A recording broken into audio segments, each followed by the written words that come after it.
Hello বন্ধুরা। হ্যাঁ, আজকে শুধু বলে এসেছি আর টানও খুলেছি। আর খাবারও খেয়েছি। হ্যাঁ। হাই বন্ধুরা, welcome to my blog Priyanka's অভিনন্দন। এই যে আমার অভিনন্দন সোনা। আজকে দেখো তোমাদের সাথে কথা বলার জন্য ও তাড়াতাড়ি পড়ে এসে স্নান করে খেয়ে দিয়ে বলছে মা চলো না একটু বন্ধুদের সাথে কথা বলি। হ্যালো বন্ধুরা বলে দাও। হ্যালো বন্ধুরা, আমরা মা মিলে ফেস ওয়াশ করে দিতে। হ্যাঁ, আমরা ফেস ওয়াশ করে নিয়েছি, তাই তো। তোর ফেস ওয়াশটা কই দেখাই, দাঁড়া বন্ধুদের, দাঁড়া।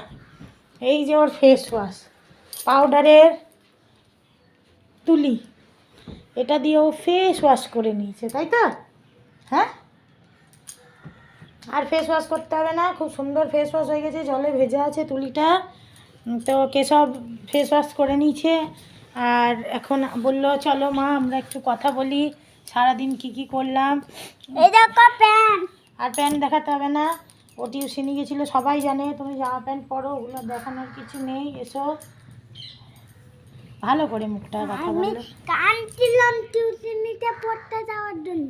তো তাহলে কেউ কাঁদে বলো? কেউ কাঁদে না, ঠিক আছে। সবাই ওরম মুখটা কাছে নিয়ে যেও না, দূরেই রেখে কথা বলো, এখানে রেখে কথা বলো না। কাজে পড়ে যাবে তো। না, পড়বে না, না কথা বলো। এসো আমার কোলে এসো। দেখো দূর থেকে তোমাকে সবাই দেখতে পাবে। এই দেখো, দেখতে পাচ্ছে সবাই। হ্যাঁ, এবারে কথা বললো তুমি। হ্যালো, আমি শুধু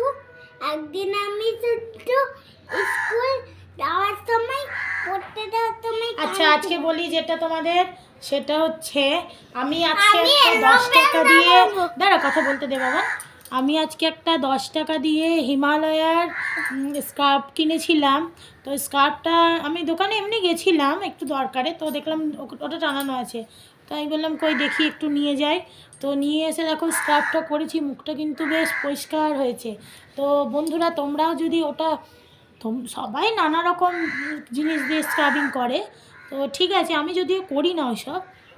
তো একটা কিনে দেখলাম বেশ কিন্তু পরিষ্কার হচ্ছে। তো তোমরাও যদি চাও তো ওই হিমালয়ের 10 টাকার একটা পাউচ আছে, সেই ফেস স্ক্রাবারটা যদি তোমরা ভালো করে 3 মিনিটস ক্লকওয়াইজ আর অ্যান্টি ক্লকওয়াইজ এইভাবে ম্যাসাজ করো, নিয়ে জল দিয়ে মুখটা ধুয়ে নাও, তো দেখবে বেশ পরিষ্কার হচ্ছে মুখটা। তো আমি আজকে করেছি, তাই জন্য আমি তোমাদের সাথে শেয়ার করলাম ব্যাপারটা।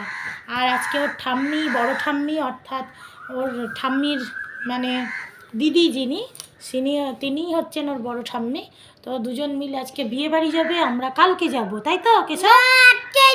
ওই যে শুনে নিয়েছে, কান্না শুরু। না, আজকে ওরা বাসে করে যাবে, আর আমি, তুমি, তোমার বাবা, দাদু, বড় দাদু সবাই গাড়ি করে যাব, তাই তো? ঠিক আছে, ঠিক আছে, আবার কান্না। ঠিক আছে, আজকেই যাবো হয়েছে, কাঁদতে নেই, সবাই দেখছে। তাহলে কিন্তু তোমাকে বন্ধুরা হাই বলবে না, তখন বলবে মা আমাদের কেশব সোনাটা কাঁদছে কেন, বলবে, জানো বাবা। তাই আমরাও যাব। আর বিয়েবাড়ির শপিং তো তুলেছি, সব ভিডিওগুলো তোমাদেরকে দিয়ে দেবো, দেখবে কেমন লাগছে আমাকে প্লিজ জানাবে। আর আমার ব্লগ কেমন লাগছে তোমাদের দেখতে সেটাও জানাবে। কেশব কাঁদে না বাবা, আমরা যাব, আবার মুখে হাত দিচ্ছে, আমরা আবার যাব বিয়েবাড়ি, ঠিক আছে। বিয়েবাড়ি গিয়ে তোমাদের ব্লগগুলো সব দেখাবো, ঠিক আছে। এখনকার মতো টাটা, টাটা করে দাও বন্ধুদের। এখন দুপুরবেলা কেশবকে একটু ঘুম পাড়ানোর চেষ্টা করি, দেখি কেশব ঘুমায় নাকি, ঠিক আছে। বাই।